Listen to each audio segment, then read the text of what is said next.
Good evening everyone. आज हमें एक नया चैप्टर स्टार्ट करना है। चैप्टर बिल्कुल छोटा है बट उसको ट्रिक से सॉल्व करेंगे, ट्रिक से याद करेंगे तो आराम से 1-2 घंटे में चैप्टर कंप्लीट हो जाएगा। 10 से 12 पेज का चैप्टर है, छोटा सा चैप्टर है, कोई बड़ा चीज़ नहीं है, वो बहुत बहुत बड़ा कुछ समझने वाला नहीं है। तो टॉपिक ये है हम लोग का, इसको कलर ले लेते हैं, microbes in human welfare. Microbes का मतलब होता है सूक्ष्म जीव, मतलब कि जो सूक्ष्म जीव है वो ह्यूमन के कल्याण में हम लोग के लिए यूज़फुल कैसे हैं, वो टॉपिक हमें अच्छे समझना है कि हमें देखना है। सबसे पहले देखेंगे आइसक्रीम बनाने भी आइसक्रीम को बनाना उसमें भी माइक्रो ऑर्गेनिज्म यूज़ होता है। घर में दूध से दही बनाते हैं उसमें भी माइक्रो ऑर्गेनिज्म यूज़ होता है। तो माइक्रो ऑर्गेनिज्म हम लोग के बहुत सारे ये इंटेस्टाइन में बैक्टीरिया भी प्रेजेंट है that are useful to us. तो और भी इंडस्ट्रियल स्केल में क्या क्या माइक्रोब्स का यूज़ है बस वो पढ़ रहे हैं। तो 5 किंगडम क्लासिफिकेशन हम लोग पहले भी पढ़ चुके हैं कि ये 5 किंगडम क्लासिफिकेशन जो है वो R.H. विटेकर दिए थे 1969 में। इसमें बताया गया था कि पूरे किंगडम को, पूरे जितने भी ऑर्गेनिज्म प्रेजेंट है उनको 5 पार्ट में बांटा गया है। सबसे पहला है मोनेरा, सेकेंड प्रोटिस्टा, थर्ड है फंजाई, फोर्थ है प्लांटी और फिफ्थ है एनिमेलिया। मोनेरा मतलब बैक्टीरिया वाले जितने मेंबर्स हैं उसमें आएंगे। प्रोटिस्टा में जो अमीबाज हैं उस इसमें आएंगे। फंगस होते हैं, फंगी होते हैं, प्लांटी और एनिमेलिया। एनिमेलिया को जो प्लांटी है उसको पहले फर्दर 5 पार्ट्स में बांटा गया है, एल्गी, ब्रायोफाइट, टेरिडोफाइट, जिम्नोस्पर्म और एंजियोस्पर्म। ये सब चैप्टर 3 में पढ़ना था, 11th में आपको ये पढ़ा दिया गया होगा या फिर उसका भी वीडियो अपलोड होगा तो हम समझा देंगे। और एक और किंगडम है एनिमल किंगडम जो कि 11th के चैप्टर 4 में है। इसका भी क्लासिफिकेशन, इसका ट्रिक हम बताए थे, पोको, चाइपिन आ, महकारी है, पोरीफेरा, सिलिंट्रेटा, टीनोफोरा, ये सब सीक्वेंस बताया हुआ है। अब माइक्रो ऑर्गेनिज्म कौन कौन से होते हैं, कितने तरह के होते हैं, कैसा क्लासिफिकेशन उसको किया गया है, उसके बारे में थोड़ा थोड़ा जानते हैं। तो यही टॉपिक है डाइवर्सिटी ऑफ माइक्रो ऑर्गेनिज्म, मतलब माइक्रो ऑर्गेनिज्म कितने वेराइटी में प्रेजेंट है। तो सबसे पहले प्रोटोजोआ के जो मेंबर हैं वो माइक्रो ऑर्गेनिज्म है, बैक्टीरिया के हैं, फंगी है, माइक्रोस्कोपिक प्लांट वायरस है जो प्लांट को इन्फेक्ट करते हैं, एक वायरियन है और वायरॉइड्स है। ये सब बायोलॉजिकल क्लासिफिकेशन में आपको पढ़ा दिया गया था। तो कुछ एनसीईआरटी का लाइन कि माइक्रो ऑर्गेनिज्म कहाँ कहाँ प्रेजेंट है। तो माइक्रो ऑर्गेनिज्म जो है वो हर जगह प्रेजेंट है, जैसे कि सॉइल में, वाटर में, हवा में, या फिर हमारे एलिमेंट्री कैनाल में भी तो प्रेजेंट है। सिक्कम में, याद करो सिक्कम में लाइन लिखा हुआ था, caecum is a blind sac that host some symbiotic microorganism. 11th में डाइजेशन वाले चैप्टर में ये था। तो यहाँ पे भी माइक्रो ऑर्गेनिज्म प्रेजेंट है। माइक्रो ऑर्गेनिज्म के पास कैपेसिटी होता है कि ये बहुत हाई टेम्परेचर को भी बर्दाश्त कर सकते हैं। ये लो टेम्परेचर को भी कर सकते हैं, हाई टेम्परेचर को भी ये बर्दाश्त कर सकते हैं। ठीक है, यहाँ पे कोई लाइन नहीं है, ये जो लाइन है वो आगे लिखी हुई है। हाँ, तो कुछ शेप्स के बारे में बात करते हैं माइक्रो ऑर्गेनिज्म का। तो ये भी 11th में पढ़ाया गया था। विब्रियो जो होते हैं वो कॉमा शेप के होते हैं, बैसिलस जो होते हैं वो रॉड शेप के होते हैं, स्पाइरलम जो होते हैं स्पाइरल शेप के होते हैं। वो जो आप बाइंडिंग करवाते हो कॉपी, वहाँ पे स्पाइरल शेप का होता है ना, ये स्पाइरलम है, स्पाइरलम बैक्टीरिया है। और एक कोकस मतलब होता है कोकस, एक कोकस भी है, 4 तरह के पड़े। कोकस मतलब गोले गोले, गोल गोल। तो अगर एक ही मतलब एक ही गोला है, इसको छोटा करते हैं, अगर एक स्ट्रक्चर है सिंगल वो प्रेजेंट है तो उसको बोलेंगे मोनोकोकस। मोनो मतलब एक। डिप्लोकोकस मतलब दो साथ में अटैच है, वो डिप्लोकोकस। स्ट्रेप्टोकोकस मतलब चेन में अगर अटैच है तो वो स्ट्रेप्टोकोकस है। ठीक है, ये डिप्लोबैसिलस का एक ये भी एग्जाम्पल देखो, दो प्रेजेंट है इसमें, एक बैसिलस है। बैसिलस मतलब रॉड शेप का। ठीक है, रॉड शेप का बताया गया आपको। क्लास 11th के सेल वाले चैप्टर में भी था ये सब। कुछ और बैक्टीरियाज के बारे में थोड़ा सा, कुछ वायरस के बारे में। हाँ, एक बैक्टीरियोफाज वायरस है और एक टोबैको मोज़ाइक वायरस है, एक एडिनो वायरस है। बैक्टीरियोफाज वायरस के बारे में कुछ बातें इंपॉर्टेंट है, जैसे कि गंगा का पानी जो वो बोलते हैं कभी ख़राब नहीं होता है। ठीक है, वो हॉली रिवर है, हॉली वाटर है, मतलब कभी ख़राब नहीं होता। क्यों ख़राब नहीं होता है? क्योंकि गंगा के रिवर में, गंगा के पानी में बैक्टीरियोफेज नाम का वायरस प्रेजेंट है। बैक्टीरियोफेज एक वायरस है, एकदम दिमाग में बैठा लेना इसको। बैक्टीरियोफेज एक वायरस है जो कि बैक्टीरिया को इन्फेक्ट करता है, बैक्टीरिया को मारता है, बैक्टीरिया को डिस्ट्रॉय करता है। तो बैक्टीरियोफेज एक वायरस है जो कि गंगा के पानी में मिलता है। तो जब पानी जब खराब होता है तो उसमें बैक्टीरिया जन्म लेता है। जब बैक्टीरिया जन्म लेगा तो उसको बैक्टीरियोफेज नाम का जो वायरस है उसको मार देता है। ठीक है, कुछ माइक्रोब्स, ये सब डायग्राम बनाने के बाद फिर उसके बाद लिखना है। माइक्रोब्स जैसे कि बैक्टीरिया या फंजाई जो है वो किसी भी न्यूट्रिटिव मीडियम में उसको हम ग्रो कर सकते हैं। जैसे कि आप लैब में जब काम कीजिएगा, रिसर्च कीजिएगा या फिर आप मास्टर्स कीजिएगा या ग्रेजुएशन भी कीजिएगा, उसमें आपको लैब में कुछ काम करने दिया जाएगा। उसमें बोला जाएगा कि यहाँ पे इस माइक्रोब्स को एक कल्चर में माइक्रोब्स को आप उगाना है। तो आपको एक पेट्री डिश लेना है, उसमें न्यूट्रिएंट मीडियम डालना है, वहाँ से माइक्रोब्स को वहाँ पे ग्रो करवाना है। तो उसका कॉलोनी सब देखा जाता है।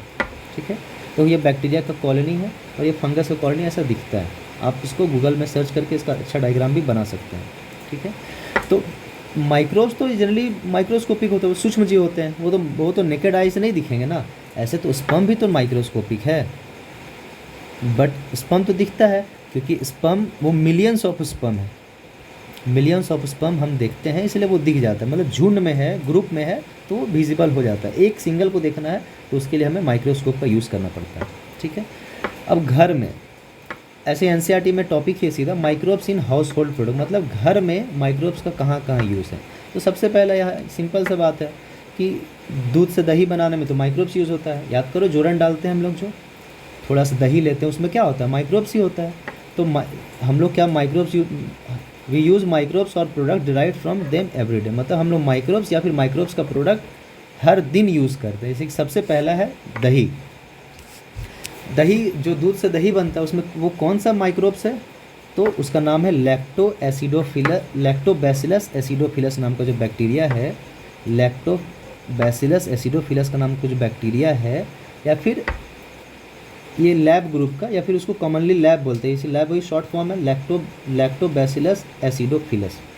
ठीक है, ये बैक्टीरिया का कॉमन नाम है। ठीक है, तो ये जो बैक्टीरिया है यही तो मिल्क में ग्रो करता है और मिल्क को कर्ड में कन्वर्ट करता है। मिल्क में प्रोटीन भी होता है, केसिन प्रोटीन, उसको पारा केसिन में कन्वर्शन होता है। ये सब थोड़ा थोड़ा बताया हुआ है।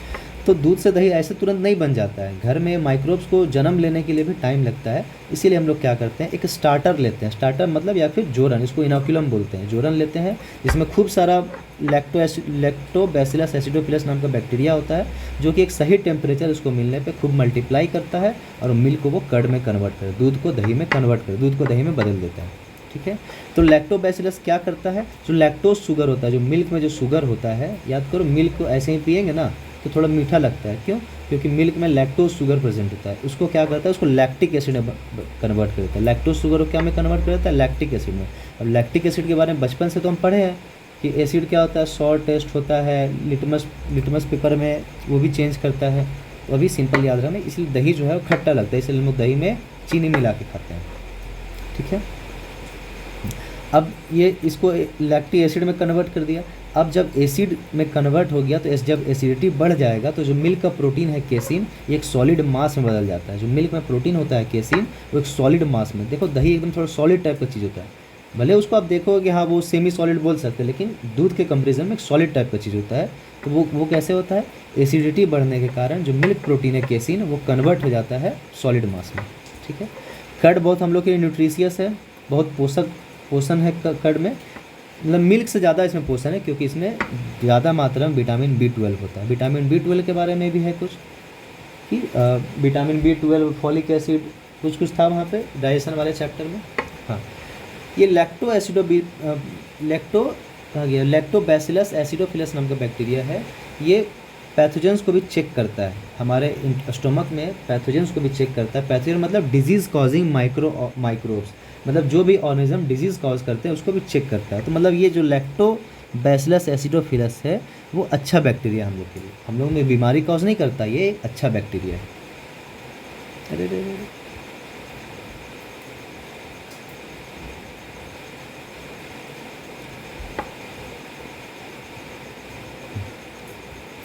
कुछ और पढ़ेंगे जैसे कि ताड़ी के बारे में।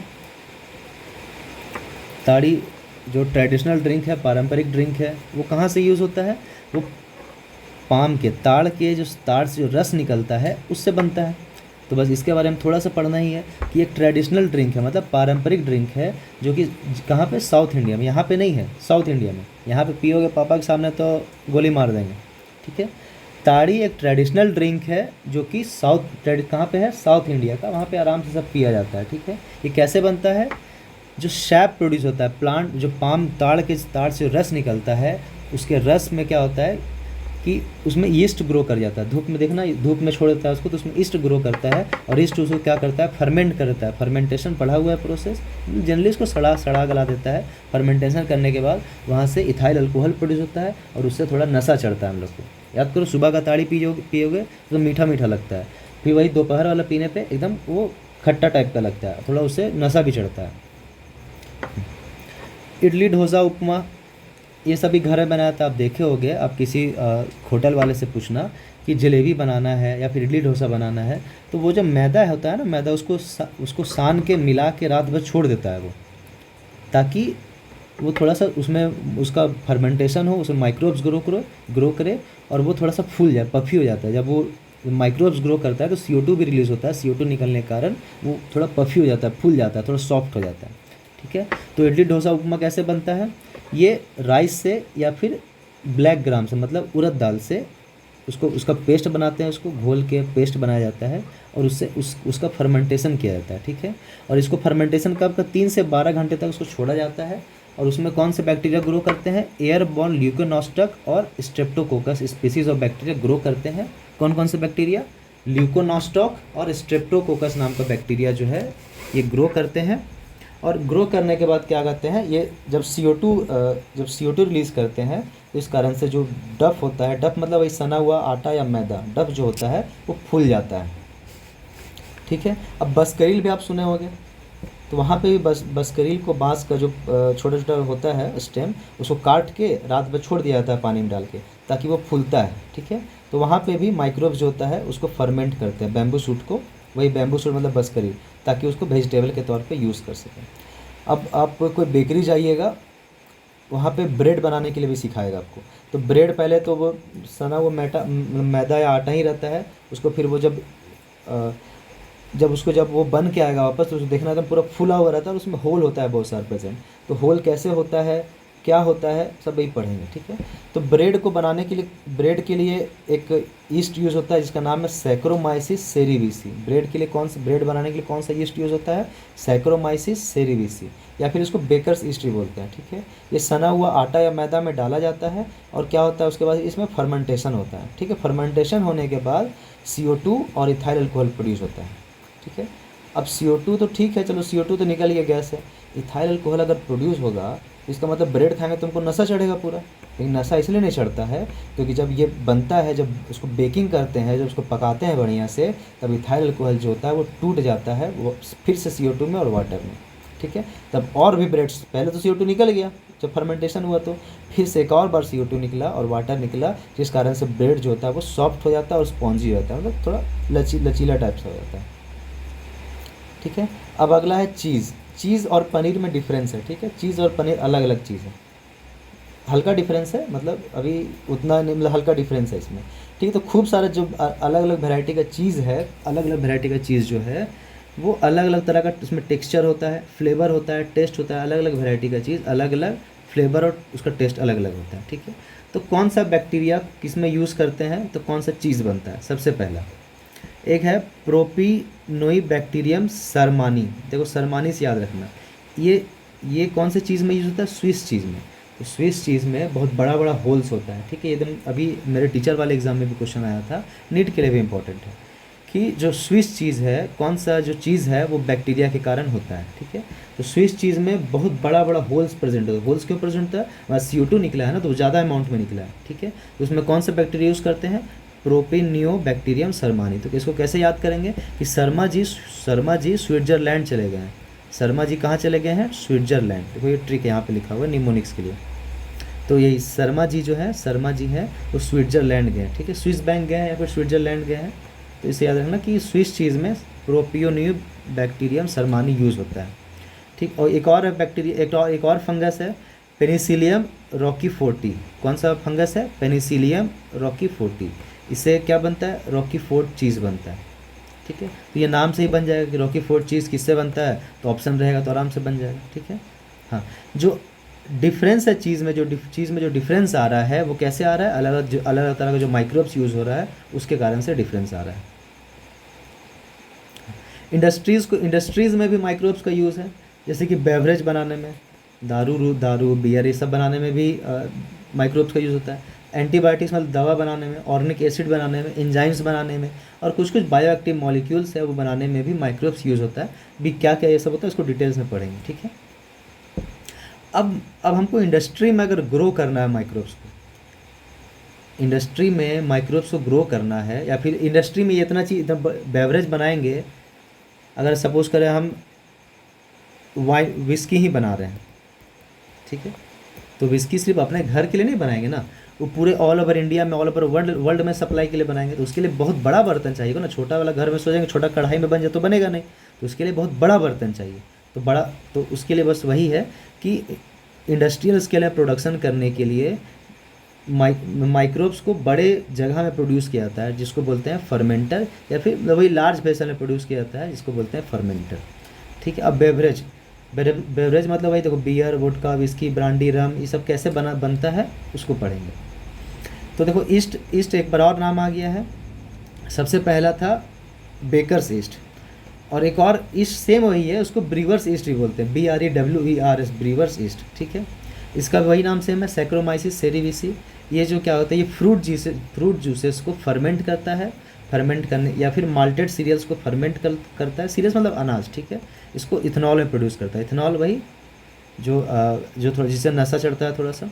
तो कार्बोहाइड्रेट सोर्स अगर लेंगे हम, कोई भी कार्बोहाइड्रेट का सोर्स लेंगे और उसमें अगर ईस्ट को डालेंगे तो उससे इथाइल अल्कोहल प्रोड्यूस होता है, ठीक है, या फिर इथेनॉल का ही दूसरा नाम इथाइल अल्कोहल, या फिर इथाइल अल्कोहल का दूसरा नाम इथेनॉल है। जैसे कि अगर बार्ली लेंगे तो बियर बनेगा, आलू लेंगे पोटैटो तो वोडका बनेगा। तो ये कार्बोहाइड्रेट का सोर्स है सारा। अनाज लेंगे तो विस्की बनेगा, फर्मेंटेड जूस लेंगे तो ब्रांडी और वाइन बनेगा, और फर्मेंटेड मोलासेस लेंगे तो वो रम बनेगा, ठीक है। वाइन और बियर कैसे बनता है, विदाउट डिस्टिलेशन से, ठीक है। या नेक्स्ट पॉइंट लिखना है ऐसे यहाँ पे कि विस्की, ब्रांडी और रम जो होता है डिस्टिलेशन से बनता है। डिस्टिलेशन का मतलब वो प्रोसेस होता है, ये सपोज़ करिए आप पानी अब गर्म करें, यहाँ पे आग लगा हुआ है, नीचे में आग लगा हुआ है, यहाँ पे रख देंगे हम कोई बर्तन, यहाँ पे वेपर्स प्रोड्यूस होता है। वेपर के कारण यहाँ पे वेपर जब कंडेंस होता है तो धीरे धीरे यहाँ पे वाटर फॉर्म होता है, ठीक है। यही इसी प्रोसेस को डिस्टिलेशन बोलते हैं। अब मेडिकल इंडस्ट्री में भी माइक्रोब्स का यूज़ है, मतलब दवा बनाने में भी माइक्रोब्स का यूज़ होता है। तो मेडिकल इंडस्ट्री में सबसे पहला है एंटीबायोटिक्स। एंटी मतलब होता है अगेंस्ट, बायोटिक मतलब होता है लाइफ, मतलब हमारे लाइफ के अगेंस्ट नहीं, ये माइक्रोब्स के लाइफ के अगेंस्ट है, ठीक है। It means against the life with respect to microbes के लाइफ के अगेंस्ट है, ठीक है। एंटीबायोटिक्स एक केमिकल सब्सटेंस होता है, ये हम याद करवाए थे, ये लाइन ये बहुत इंपॉर्टेंट है।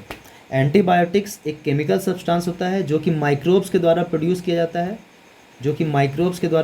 जाता है, और माइक्रोब्स को मारने में या फिर माइक्रोब्स के ग्रोथ को रोकने में ही यूज़ होता है। बना माइक्रोब्स से ही है, और माइक्रोब्स को मारने के लिए या फिर उसके ग्रोथ को रोकने के लिए इसका यूज़ होता है, ठीक है। और ये हम लोग को, होस्ट को, जिसके बॉडी में है, उसको नुकसान नहीं, एडवर्सली इफेक्ट मतलब कि उसको उल्टा नुकसान नहीं पहुंचाता है, ठीक है। इसके बारे में बस एक लाइन है कि पेनिसिलिन जो है वो सबसे पहला एंटीबायोटिक है जो डिस्कवर हुआ था अलेक्जेंडर फ्लेमिंग के द्वारा, ठीक है। सबसे पहला एंटीबायोटिक जो है वो पेनिसिलिन नाम का है, वो उसको डिस्कवरी कौन किया था, अलेक्जेंडर फ्लेमिंग नाम का साइंटिस्ट। ये भी एक एक्सीडेंटल डिस्कवरी है, वो कुछ पे काम कर रहे थे, कुछ वही कल्चर छूट गया था, वहाँ देखा कि ये माइक्रोब्स ग्रो नहीं कर रहे हैं, तब वो पता चला अच्छा यहाँ पे कुछ पेनिसिलिन है, कुछ ऐसा चीज़ है जो इसके ग्रोथ को रोक रहा है। अब केमिकल इंडस्ट्री में भी माइक्रोब्स का यूज़ है, जैसे कि कुछ ऑर्गेनिक एसिड का प्रोडक्शन होता है, उसमें माइक्रोब्स यूज़ है।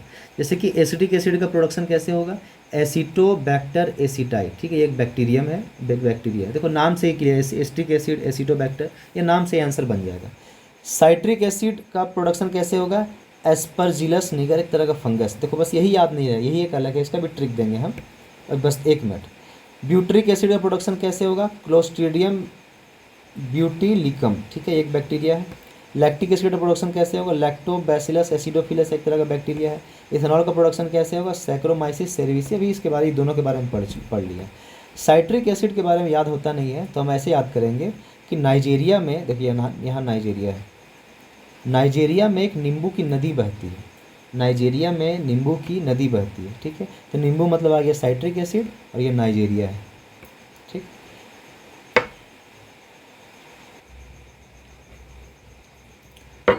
यहाँ तक हो गया था। इथेनॉल का प्रोडक्शन होता है सैक्रोमाइसिस सेरेबिसिस से, ठीक है। अब एंजाइम्स के प्रोडक्शन में भी, एंजाइम्स, हार्मोन्स, डाइजेशन वाले चैप्टर हम लोग पढ़ भी चुके हैं। एंजाइम्स के प्रोडक्शन में भी माइक्रोब्स का यूज़ होता है, ठीक है। जैसे कि लाइपेज एंजाइम जो है, लाइपेज एंजाइम को प्रोड्यूस करने के लिए कैंडिडा लाइपोलिटिका नाम का ऑर्गेनिज्म यूज़ होता है, ठीक है। ये एक तरह का माइक्रोब्स है जो कि लाइपेज नाम के एंजाइम को प्रोड्यूस करता है, ठीक है। लाइपेज का यूज़ कहाँ पे होता है? इसका यूज़ डिटर्जेंट में होता है, सर्फ में। ये क्या करता है ना, ये जनरली सर्फ में या फिर डिटर्जेंट में यूज़ होता है। ये डर्ट्स को, जो गंदा लग जाता है, जो स्टेन लग जाता है, उसको हटाता है। और जनरली ये लॉन्ड्री में यूज़ होता है, जहाँ पे कपड़े को धोला जाता है, वहाँ पे ये यूज़ होता है। लाइपेज जो है वो डिटर्जेंट में डाला जाता है ताकि जो डर्ट लगा हुआ है, जिद्दी दाग लगा हुआ है, वो छूट जाए, ठीक है। पेक्टिनेज नाम का जो एंजाइम है वो किससे निकाला जाता है? बाइसोक्लैमिस फल्वो से। बाइसोक्लैमिस फल्वो एक तरह का ऑर्गेनिज्म है जिससे पेक्टिनेज नाम का एंजाइम यूज़ निकाला जाता है। अब पेक्टिनेज का यूज़ कहाँ पे होता है?